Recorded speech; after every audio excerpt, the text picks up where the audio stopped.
Bonjour à tous et bienvenue sur ma chaîne. Je m'appelle Jean Dupont et je suis passionné par les voitures depuis toujours. Sans beaucoup de raisonnement, passons au sujet de la vidéo. Article sur les voitures Peugeot et Citroën, comparaison de quelques modèles, de leurs caractéristiques techniques et d'autres paramètres. À la fin de l'article, une vidéo sur les voitures françaises les plus étranges. Article sur les voitures Peugeot et Citroën, comparaison de quelques modèles, de leurs caractéristiques techniques et d'autres paramètres. À la fin de l'article, vidéo sur les voitures françaises les plus étranges. Il se trouve que les voitures Peugeot et Citroën, qui font partie d'un même groupe automobile PSA, ne sont pas très populaires auprès des Russes, ce que confirment une fois de plus les statistiques de vente. Ainsi, en 514 modèles Peugeot et seulement 3709 voitures Citroën ont été vendues en Russie. À titre de comparaison, 135 208 Russes sont devenus propriétaires de voitures de la marque Renault l'année dernière, il ne sera donc pas possible d'amortir l'échec de leur vente dans le pays de fabrication. Mais cette fois-ci, il ne s'agit pas de cela, nous aimerions savoir quelle est la marque à privilégier pour une personne qui choisit entre Peugeot et Citroën. Pour ce faire, nous allons comparer plusieurs voitures similaires et tenter de tirer quelques conclusions sur la base des résultats de leur comparaison. Peugeot 108 et Citroën C1. Les deux marques ont mis à jour leur berline compacte Peugeot 108 et Citroën C1, positionnés comme de pure citadine. Par rapport à leurs prédécesseurs, les voitures ont été radicalement transformées à l'extérieur et à l'intérieur, et ont reçu un équipement technique légèrement modernise. Les deux voitures ont une apparence élégante et attrayante, ainsi que des dimensions similaires. Il convient de noter que, contrairement à leurs prédécesseurs, qui étaient plutôt des voitures de femmes, il n'est pas honteux pour un homme d'être au volant des nouvelles voitures. L'aménagement intérieur, à quelques solutions de design près, est identique, même une aide centrale, même tableau de bord, même qualité des matériaux et même ergonomie. En ce qui concerne les groupes motopropulseurs, la parité est également totale, moteur à essence vêti de 1 litre de 68 ou 72 chevaux, développant respectivement 95 et 93 Nm de couple. Ils peuvent être associés à une boîte de vitesse manuelle ou automatique, ce qui permet d'accélérer jusqu'à 160 km/h et de consommer environ 4,3 litres 100 km en conduite mixte. Mais en termes de prix et de niveau d'équipement, tout n'est pas aussi clair. À titre de comparaison, le coût minimum de la Citroën C1 à 3 portes en Europe commence à 9,8 milliers d'euros, tandis que la Peugeot 108 coûtera au moins 10,9 milliers d'euros. La situation est similaire en ce qui concerne l'équipement. Peugeot est un peu plus riche dans les kits supérieurs. Peugeot 301 et Citroën C-Élysée. En novembre, les deux constructeurs automobiles ont présenté des versions actualisées de la Peugeot 301 et de la Citroën C-Élysée, qui ont reçu des changements visuels notables, mais dont l'intérieur reste pratiquement inchangé. En regardant l'aspect extérieur des voitures, on ne peut s'empêcher de penser que la Peugeot a une apparence plus masculine, tandis que la C-Élysée est plus polyvalente, elle conviendra aussi bien aux hommes qu'aux femmes. Les berlines des voitures, à l'exception des éléments décoratifs, sont identiques, et cela concerne non seulement la qualité des matériaux utilisés et l'ergonomie, mais aussi la capacité. Il faut rendre hommage aux ingénieurs et designers français, car à l'intérieur les frères jumeaux peuvent aisément accueillir 3 passagers adultes.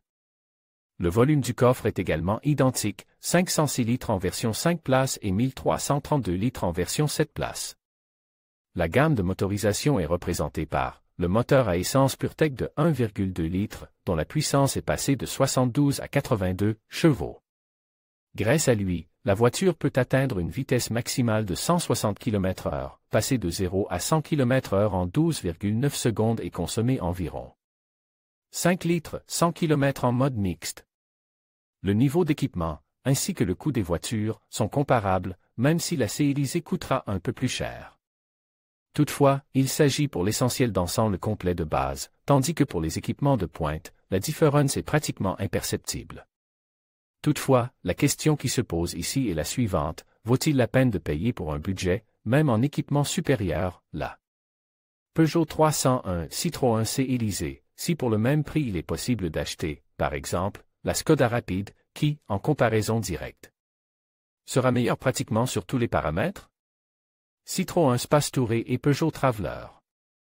À Genève, Citroën et Peugeot ont présenté simultanément les monospaces Pastouré et Traveler respectivement. Ces véhicules ne sont arrivés sur le marché russe qu'en.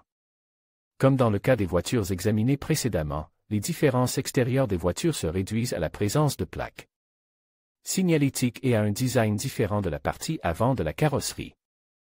À notre avis, les spécialistes de Peugeot ont réussi à rendre le visage plus expressif et, n'ayons pas peur de ce mot, présentable. Selon la longueur de la carrosserie et la variante d'exécution, l'intérieur des monospaces peut accueillir de 5 à 9 personnes, et même dans la version à capacité maximale, l'acheteur peut compter sur 550 litres d'espace de chargement. La gamme de moteurs est identique, moteur diesel HDI de 1,6 litres développant 95 chevaux et 215 Nm de couple. Cela suffit pour franchir le premier seuil en 15 secondes et pour accélérer jusqu'à une vitesse maximale de 145 km/h en consommant en moyenne environ 6 litres de carburant. Il est important de noter que le moteur Junior est équipé d'une boîte de vitesse MKPP à 5 rapports, tandis que le moteur Senior est équipé d'une boîte de vitesse automatique à 6 rapports. Sur le marché russe, le prix minimum du Citroën Pastouré commence à 2,149 millions de roubles, ce qui correspond exactement à la politique de prix du Traveler. Le comportement des voitures sur l'autoroute, la consommation de carburant, le niveau d'équipement et la qualité de construction sont comparables en plus ou en moins. Sur la photo, Citroën C3 Aircross et Peugeot. La situation sera similaire si l'on compare le Citroën Berlingo et le Peugeot Rifter. Mais dans le segment des crossovers, la situation est quelque peu différente. Ici, chaque constructeur essaie de se démarquer, ce qui est particulièrement évident si l'on compare les SUV sous-compacts Citroën C3 Aircross et Peugeot, qui ont une apparence radicalement différente et des équipements techniques différents. Conclusion: en comparant directement la plupart des voitures des gammes Citroën et Peugeot, l'utilisateur ne trouvera qu'un nombre minime de différences. Les voitures Peugeot offrent des solutions plus conservatrices, tandis que Citroën n'a pas peur d'expérimenter avec l'extérieur et l'intérieur. Rappelons au moins les recouvrements extérieurs, airbump, et un tableau de bord entièrement numérique. Cependant, si l'on considérait les voitures du point de vue de la technique, des qualités de conduite et du niveau d'équipement, il s'avère que le choix d'une voiture de telle ou telle marque se résumait essentiellement au choix d'une plaque d'identification sur un capot. Vidéo sur les voitures françaises les plus étranges.